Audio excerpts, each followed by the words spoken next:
Certa ocasião, um perito na lei levantou-se para pôr Jesus à prova e lhe perguntou: Mestre, o que preciso fazer para herdar a vida eterna?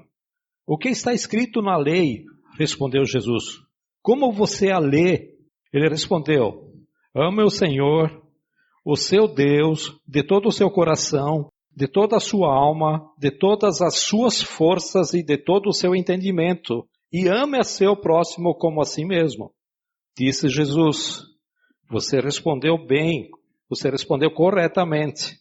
Faça isso e viverá.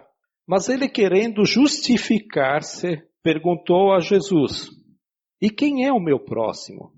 Em resposta, disse Jesus: Um homem descia de Jerusalém para Jericó, quando caiu nas mãos de assaltantes. Esses lhe tiraram as roupas, espancaram-no e se foram, deixando-o quase morto. Aconteceu estar descendo pela mesma estrada um sacerdote. Quando viu o homem, passou pelo outro lado. E assim também um levita, quando chegou ao lugar e o viu, passou pelo outro lado. Mas um samaritano, estando de viagem, chegou onde se encontrava o homem e, quando o viu, teve piedade dele. Aproximou-se e enfaixou-lhes as feridas, derramando nelas vinho e óleo. Depois colocou-o sobre o seu animal, seu próprio animal, levou-o para uma hospedaria e cuidou dele. No dia seguinte, deu 2 denários ao hospedeiro e lhe disse: Cuide dele. Quando eu voltar, lhe pagarei todas as despesas que você tiver. Qual desses 3 você acha que foi o próximo do homem que caiu nas mãos dos assaltantes? Aquele que teve misericórdia dele, respondeu o perito da lei.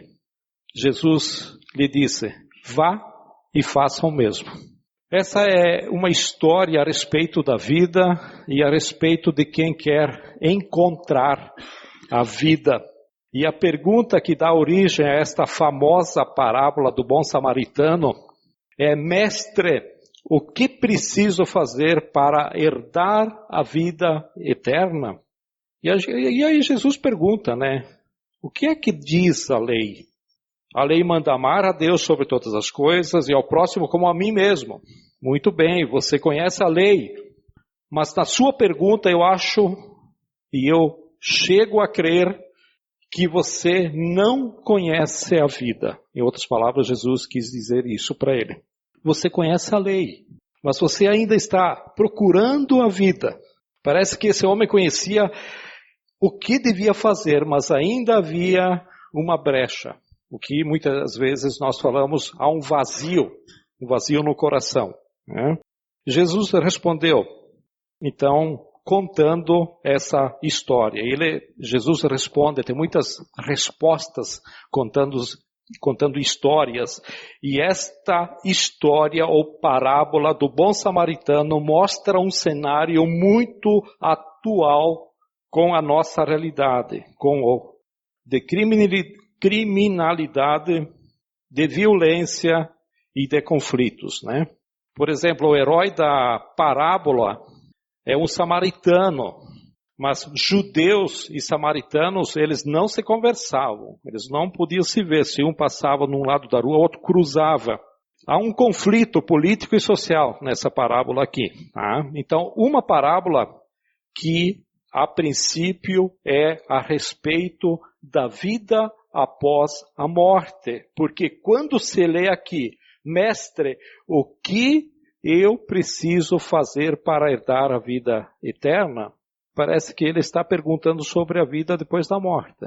Mas Jesus está falando algo que é muito mais próximo da nossa realidade, que nós estamos acostumados a pensar. Entre aspas, Jesus faz uma pergunta onde traz os nossos conflitos no dia a dia, né? E Jesus quer mostrar as nossas zonas de conforto, as nossas conveniências, as nossas indiferenças, Se você lê um livro de Peter Singer, Quanto Custa Salvar uma Vida? E esse homem diz que o Banco Mundial estabeleceu que a linha de pobreza vive com R$ 2,20 por dia a cada ser humano. Toda pessoa que vive até com R$ 2,20 por dia está abaixo da linha da pobreza ou da plena miséria. Isso dá $1, né? Por dia. A maneira como nós chamamos esse pessoal é pobre, chamamos de miserável, mas os analistas da economia mundial usam outro termo, chama-os de sobrantes. O mundo hoje tem 1 bilhão e 400 milhões de sobrantes. Nós somos 7 bilhões na face da Terra, né? Esse livro foi escrito em 2009, então hoje eu acho que estamos em torno de 1 bilhão e 500 milhões, né? Então o mundo hoje tem 1 bilhão e 400 milhões de sobrantes, pessoas que estão fora do mercado de trabalho e do mercado de consumo.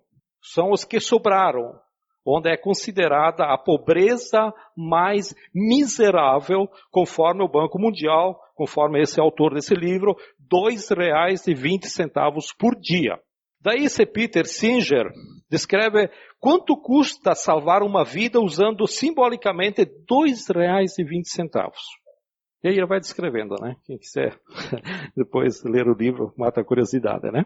Não é possível colocar preço em uma vida. Mas é lógico que a vida vale muito mais. Mais do que isso.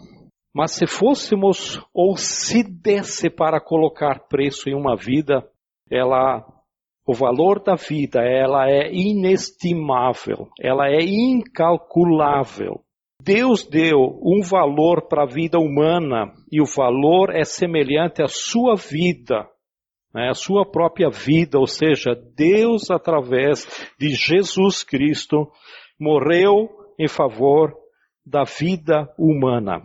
Aquilo que custa a vida do homem não pode sofrer um cálculo que nos leva a definir pobreza em R$ 2,20.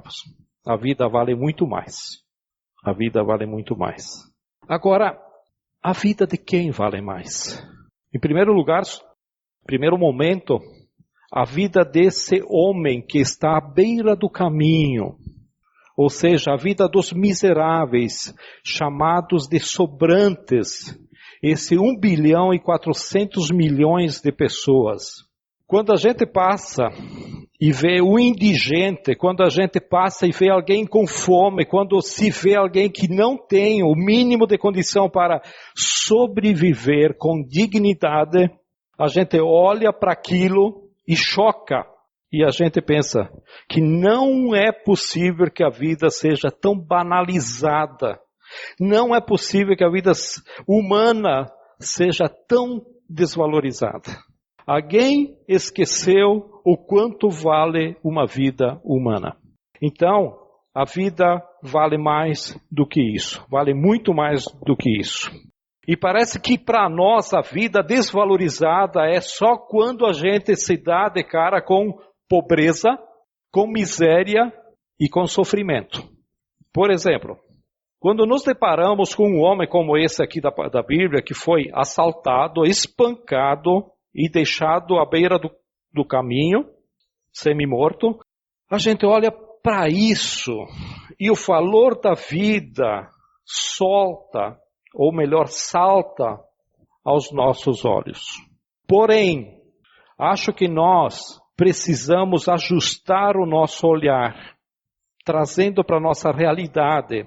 Porque passa perto desse homem um sacerdote, passa um levita, que são dois homens da religião, dois homens que representam a elite religiosa, que era o judaísmo no tempo de Jesus.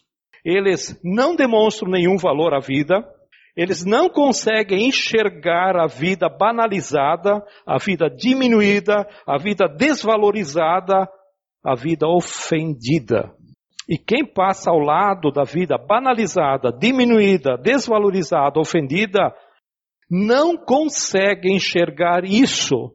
E isso demonstra que a sua própria vida é banalizada, desvalorizada, diminuída e ofendida. Em outras palavras, muita gente quando passa diante da pobreza, e os que não creem em Deus, é a bela oportunidade e gostam de usar o sofrimento humano para dizer que Deus não existe. Diante do sofrimento humano, onde está Deus? Onde está Deus? Como se a gente fizesse essa pergunta numa favela, num aglomerado de gente pobre. Agora, por que ninguém pergunta onde está Deus quando transita pela Avenida Planalto da nossa cidade?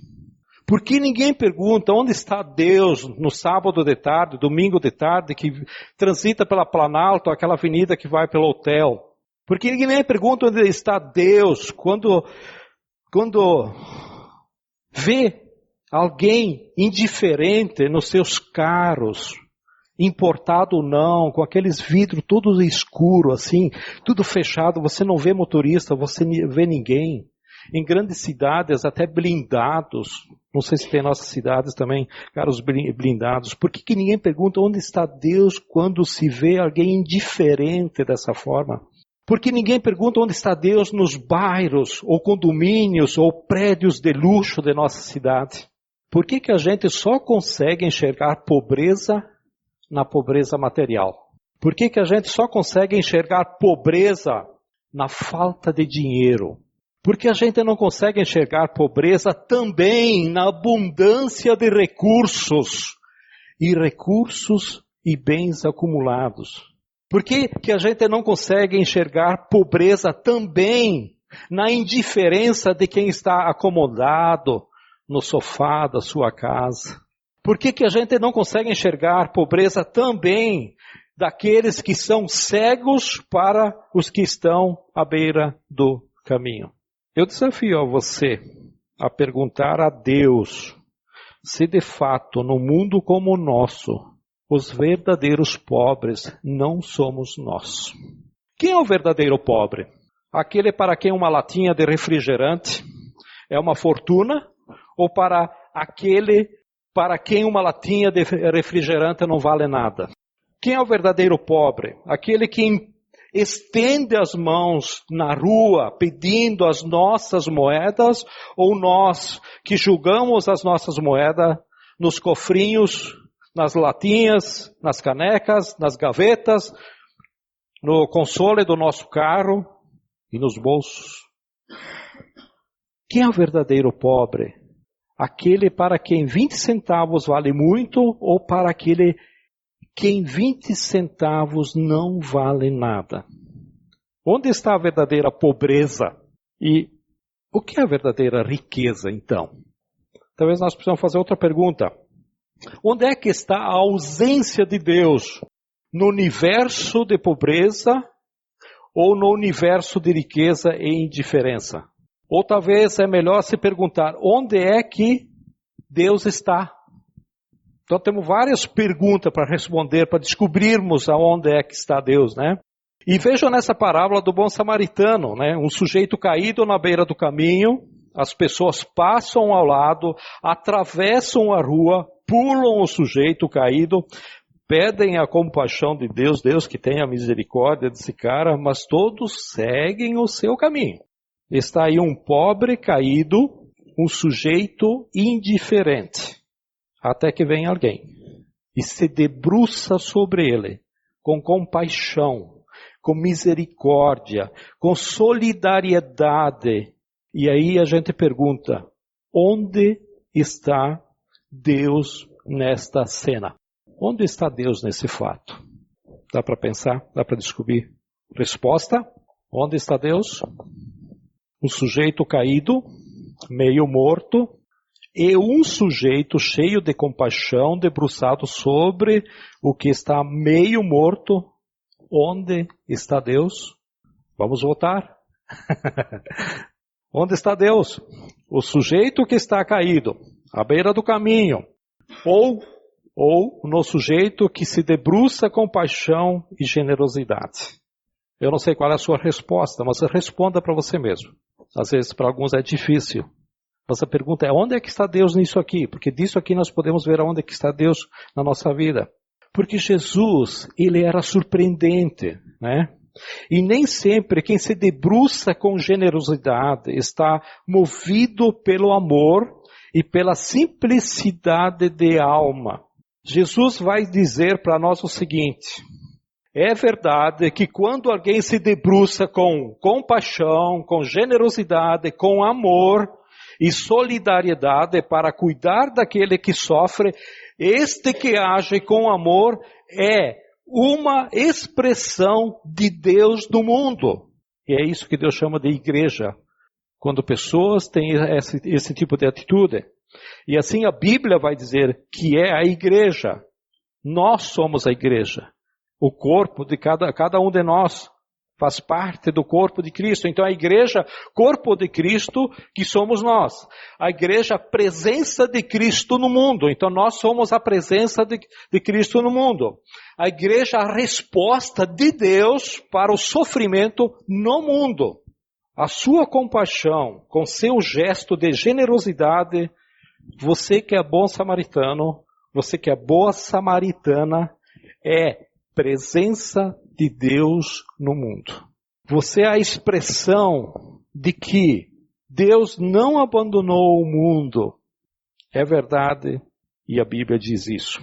E nesse samaritano aqui, Jesus está presente, abençoando quem sofre. Isso é verdade. O que vocês acham? Vocês concordam com isso? Mas também é verdade, no sujeito caído à beira do caminho, Jesus também está lá. Jesus também está lá. E nos olhos dessa pessoa caída na beira do caminho, o olhar de Jesus brilha, chamando-nos para que sejamos remidos das nossas indiferenças, chamando-nos para que sejamos redimidos do nosso egoísmo, do nosso individualismo. Por quê? Veja o que diz em Mateus. Abre lá em Mateus, capítulo 25, versículo 35 até o 40. Mateus 25, no julgamento das nações, o dia que nós vamos morrer na presença de Deus, vamos prestar contas. E aí, 35 diz o seguinte: pois eu tive fome. Jesus está falando, tá? O tempo todo Jesus vai falar aqui, isso que eu vou ler. Pois eu tive fome e vocês me deram de comer. Tive sede e vocês me deram de beber. Fui estrangeiro e vocês me acolheram. Necessitei de roupas e vocês me vestiram. Estive enfermo e vocês cuidaram de mim. Estive preso e vocês me visitaram. Então os justos lhe responderão: Senhor, quando te vimos com fome e te demos de comer, ou com sede e te demos de beber? Quando te vimos como estrangeiro e te acolhemos, ou necessitado de roupas e te vestimos? Quando te vimos enfermo ou preso e fomos te visitar? O rei responderá: digo-lhes a verdade, o que vocês fizeram a alguns dos meus menores irmãos, a quem o fizestes?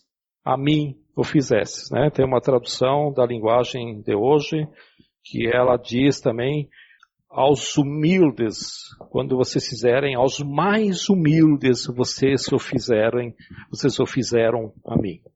Então, olha que interessante, né? Jesus está lá também, né? No homem que está caído no meio do caminho. Então, Jesus está tanto naquele necessitado que nos chama, nos convida ao ato de bondade, nos convida a sair da indiferença para agirmos com bondade e com compaixão, como também está naquele que socorre.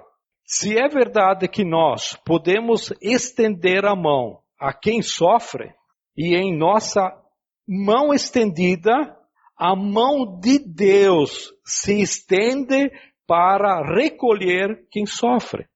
Também é verdade que aquele que sofre e que estende a mão em nossa direção, pedindo socorro, expressa para nós a mão de Deus dizendo, me socorra. E quando a mão de Deus se estende para nós, pedindo socorro, na verdade, a mão de Deus está dizendo para nós o seguinte, ei perdido, eu estou dando a você a oportunidade de ser salvo. Salvo desse seu mundo ridículo de valores, que você corre atrás de um monte de valores da sua vida. Salvo desse seu mundo egocêntrico.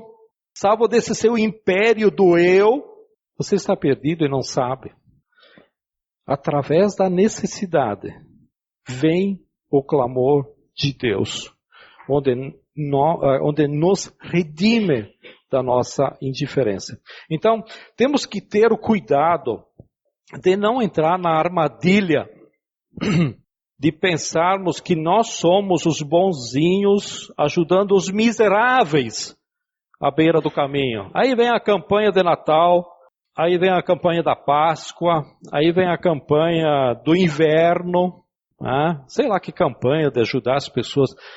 Eu vou ajudar porque eu tenho condições, claro, eu tenho condições, mas eu vou ajudar os miseráveis. Cuidado com isso. Porque dá a impressão que Deus está na gente e não está no miserável. E a parábola está dizendo bem diferente, que Deus está nas duas circunstâncias. Então, por que, se Jesus está em quem ajuda, Jesus também está presente em quem é ajudado? Se é verdade que nós podemos socorrer com os nossos recursos as pessoas que precisam, também é verdade que ajudá-las é um privilégio para a nossa satisfação e a satisfação de Deus. Porque nós somos igreja, nós somos a extensão de Deus no mundo, nessa cidade, por exemplo. Não podemos cair na armadilha de confundir pobreza com falta de dinheiro. É chamar de necessitado somente aquele que tem pouco dinheiro. Há muita gente com muito dinheiro e muita necessidade. Há muita necessidade nas nossas casas bem confortadas, bem iluminadas e uma mesa bem farta. Há muitas dimensões da pobreza. Pobreza emocional, às vezes é isso que acontece dentro das nossas casas. Pobreza de relacionamento. Pobreza espiritual, pobreza de amor, pobreza de afeto, pobreza de caráter, pobreza de dignidade. Quando você olhar alguém chorando ou alguém estendendo a mão pedindo socorro e pedindo ajuda, olhe para essa vida como uma vida desvalorizada, diminuída, apequenada, oprimida, machucada, ofendida, e diga para essa pessoa que está em necessidade, você diga para ela o seguinte: a sua vida vale mais, a sua vida vale muito, e eu te dou a mão porque a sua vida vale mais. Se Deus te deu o privilégio de estender a mão, Deus está te usando. É a oportunidade de poder ter esse privilégio de nos redimir. Mas quando alguém quer te ajudar, estendendo a mão, essa mão estendida para você, deixa que ela diga, ei, a sua vida também vale mais. Porque às vezes o nosso orgulho não deixa. Nós somos autossuficientes. A sua vida também vale mais. Você que está desperdiçando a vida, a sua vida também vale mais. Você que é todo certinho, cumpridor de lei, cumpridor da lei, como nós vimos aqui na parábola, você que procura a vida, a sua vida também vale mais. Hoje que nós descobrimos o valor da vida, creio que todos nós afirmamos a necessidade da redenção, sendo que temos o privilégio de cooperar com Deus para redimir. A vida vale muito mais quando avaliamos e reconhecemos em nós mesmos o tamanho de pobreza em que nós vivemos. Talvez a pergunta é, Qual é a minha pobreza? Que tipo de pobreza está dentro do meu coração? A vida vale muito mais quando reconhecemos em nós mesmos o tamanho da riqueza exterior ou interior, quando a nossa volta clama por socorro. Toda vez que você estender a mão para socorrer alguém, que estende a mão para pedir socorro, é nesse ponto que a vida vale mais. Sabe por quê? Porque é exatamente aí nesse encontro que Deus está. Deus está no encontro entre a justiça, que é o momento em que você vai ajudar alguém, tá? Entre a justiça e a pobreza, para que a justiça e a paz se manifestem nesses atos que nós chamamos, ou gestos que nós chamamos de bondosos, de bonitos, né? Esse é o encontro, né? Tem Filipenses capítulo 2, versículo 12, eu já ouvi esse versículo, muita gente interpretando de uma forma de que nós precisamos fazer ações e para termos o mérito da salvação, para termos méritos da vida eterna. Mas é aqui que ele se encaixa. Capítulo 2, Filipenses capítulo 2, versículo 12. Assim, meus amados irmãos, como sempre vocês obedeceram, não apenas, o apóstolo Paulo falando, não apenas na minha presença, porém muito mais agora na minha ausência. E aí o que diz? Ponham em ação a salvação de vocês. Tem uma tradução que é ali que as pessoas confundem, ou eu não sei se elas não querem entender, ou sei lá qual a razão, que diz assim, desenvolvei a salvação de vocês. E eles pegam isso como dizer, não, mas tem que fazer ações para sermos salvos. Não, é porque você é salvo, que você representa Deus, que você está como igreja, que você tem a atitude de Deus. Por isso que aqui diz, desenvolvei a salvação de vocês. Desenvolvei a salvação de vocês. E nessa tradução, ponha em ação a salvação de vocês com temor e tremor. Então, o lugar da ausência de Deus, sabe qual é? Vocês fazem ideia? O lugar da indiferença. Quando nós somos indiferente com o ser humano. Indiferente. Enquanto alguém se importa a ponto de estender a mão a quem está pedindo socorro, e enquanto alguém se importa a ponto de estender a mão para oferecer o socorro, aí, nesse encontro, Deus está. Deus está. Deus está presente. Eu fico impressionado que muita gente diz assim, eu não sei o que Deus quer da minha vida. Eu não ouço Deus fazer nada da minha vida, eu não sei. Eu não sei qual a vontade de Deus para mim. Eu não sei se essa parábola do bom samaritano te diz alguma coisa. Aí nesses encontros nós estamos fazendo a afirmação de que a vida vale mais. A vida vale a pena. Todo ser humano, seja rico, seja médio, seja pobre, seja miserável, ponha na sua cabeça uma coisa. Ali há uma alma preciosa. Se você não dá valor para os valores morais ou pela situação, dê o principal valor. Ali há uma alma preciosa. Um dia eu aprendi isso, nunca mais. Eu não consigo olhar para um indigente.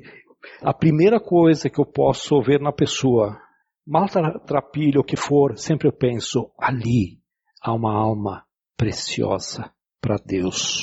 Então a vida de quem precisa e a vida de quem pode ajudar, a vida eterna começa agora. A vida eterna não é só depois da morte. Esse é o reino de Deus. É quando eu vivo fazendo, participando dessa forma. Isso é ser o bom samaritano. Esse é o reino de Deus que muita gente procura. Mas o que é o reino de Deus? O reino de Deus é quando eu morro depois? Não, aqui é o reino de Deus. Onde você está colocado, no seu trabalho, na faculdade, na escola, no meio do trabalho, floresça aonde você está. Floresça. Dá oportunidade para Deus. Deus, o que o Senhor quer que eu faça hoje? Mas faça isso de coração. Deus, estou disponível, eu quero ser teu vaso hoje. e você vai ter surpresas. O que é que eu devo fazer? Desculpa. O que é que eu devo fazer para herdar a vida eterna? Sabe o que você deve fazer? Toda vez que alguém estender a mão pedindo ajuda, você estende a sua mão para tentar socorrer. E quando você pegar na mão desse alguém, você diga, a vida vale mais. A vida de Deus começa agora. Deus está presente nesse encontro, nessa atitude. Não é só uma atitude de bondade. É assim que Deus opera através de nós. Amém? Vamos curvar nossas cabeças e vamos agradecer a Deus por essa oportunidade e também entendermos que Deus quer nos usar. Não é só nós que temos o Espírito Santo, nós somos selados pelo Espírito Santo, nós temos a certeza da salvação. Mas quando você olhar para pessoas necessitadas e independente do estado social, onde as pessoas com quem você quer contato, você tem contato, sempre olha, ali há uma alma preciosa para Deus. Querido Deus, queremos te agradecer, ó Pai, pelo privilégio de conhecermos a Ti, de termos a Jesus como Senhor e Salvador. Senhor, não nos deixe quietos diante da circunstância que o Senhor quer nos ajudar. Senhor, tenha paciência conosco, nos ensina, nos mostre, nos revele aonde que nós estamos, na rua em que nós moramos, local que eu trabalho, que eu estudo, que eu frequento, que eu vivo, as pessoas que estão ao nosso redor. Aí há uma alma preciosa. Aí há uma preciosa. Às vezes é uma alma desesperada, é uma alma oprimida, é um miserável na vida espiritual. Senhor, às vezes nós somos miseráveis em outras áreas, até na vida espiritual. Por isso, Senhor, nos ensina, tenha misericórdia e queremos, Senhor, nos colocar em Tuas mãos como vasos. Nos use, ó Deus, nos use, nos dê discernimento. Pedimos isso e te agradecemos em nome de Jesus. Amém?